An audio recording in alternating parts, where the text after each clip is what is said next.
മലപ്പുറം പാണക്കാട് മണ്ണിടിച്ചില് ഉണ്ടായ പ്രദേശത്ത് നടന്നിരുന്നത് അനധികൃത മണ്ണെടുപ്പ് എന്ന് തെളിയിക്കുന്ന നിർണായക രേഖകള് ലഭിച്ചു. നഗരസഭയുടെയും ജിയോളജി വകുപ്പിന്റെയും അനുമതി കഴിഞ്ഞിട്ടും മേഖലയില് മണ്ണെടുപ്പ് തുടർന്നു എന്ന് വ്യക്തമാക്കുന്നതാണ് രേഖകള്. പ്രദേശത്ത് നടന്നത് തീർത്തും അനധികൃത നിർമ്മാണമെന്നാണ് ഇതിലൂടെ വ്യക്തമാകുന്നത്.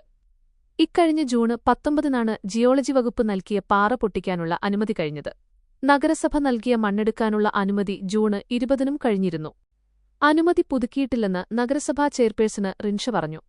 കമ്പനിയുടെ ലൈസൻസ് റദ്ദു ചെയ്യുമെന്നും കർശന നടപടി സ്വീകരിക്കുമെന്നും ചെയർപേഴ്സണ് വ്യക്തമാക്കി.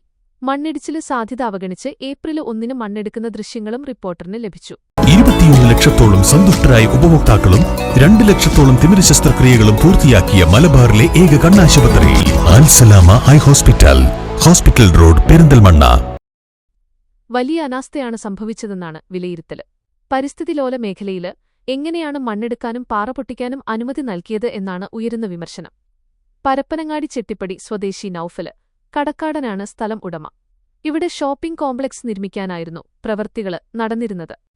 അതേസമയം നിലവില് മഴമാറി നിൽക്കുന്നുണ്ടെങ്കിലും മഴകനത്താല് ഇനിയും മണ്ണിടിച്ചില് സാധ്യതയുണ്ടെന്നതാണ് ആശങ്കയാകുന്നത്. 2018 സമാനമായ നിലയില് ഇവിടെ മണ്ണിടിച്ചില് ഉണ്ടായിരുന്നു. അന്ന് ഇത്തരം നിർമ്മാണ പ്രവർത്തനങ്ങള് അവസാനിപ്പിക്കണമെന്ന് കാട്ടി നാട്ടുകാര് പരാതി നൽകിയിരുന്നു. എന്നാല് അത് പരിഗണിച്ചിരുന്നെങ്കില് ഇത്തരം ഒരു അപകടം ഉണ്ടാകില്ലായിരുന്നു എന്നാണ് ഉയരുന്ന വിമർശനം. അതേസമയം മലപ്പുറം പാണക്കാട് മണ്ണിടിച്ചില് ഉണ്ടായ സ്ഥലത്ത് നിർമ്മാണ അനുമതി നൽകിയത് നഗരസഭയെന്ന് മലപ്പുറം ADM അൻവര് സാദത്ത് പറഞ്ഞു. പാറ പൊട്ടിക്കാന് ഉള്ള അനുമതി ജിയോളജി വകുപ്പ് നൽകിയിരുന്നു. ആളുകളെ മാറ്റി താമസിപ്പിച്ചിട്ടുണ്ടെന്നും 200 മീറ്റർ റേഡിയസില് ആരും തന്നെ ഇല്ലെന്നും അദ്ദേഹം വ്യക്തമാക്കി. അടിഞ്ഞുകിടക്കുന്ന മണ്ണ് മാറ്റാന് നിലവില് സാധിക്കില്ല.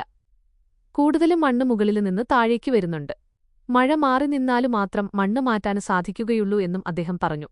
അലേർട്ട് മാറുന്നതിനനുസരിച്ച് തീരുമാനമെടുക്കുമെന്നും അദ്ദേഹം വ്യക്തമാക്കി. റോഡിലെ മണ്ണും കല്ലും മരങ്ങളും നീക്കം ചെയ്യുന്നതിനും ആവശ്യമായ മുൻകരുതല് സ്വീകരിക്കാനും ബന്ധപ്പെട്ട വകുപ്പുകൾക്ക് നിർദ്ദേശം നൽകിയതായി ജില്ലാ കളക്ടർ ഡോക്ടർ വിനയ് ഗോയലും അറിയിച്ചു. അവിടെ ആളുണ്ടായിരുന്നേ, അവിടെ ഞങ്ങൾ ആൾക്കാരുണ്ട്.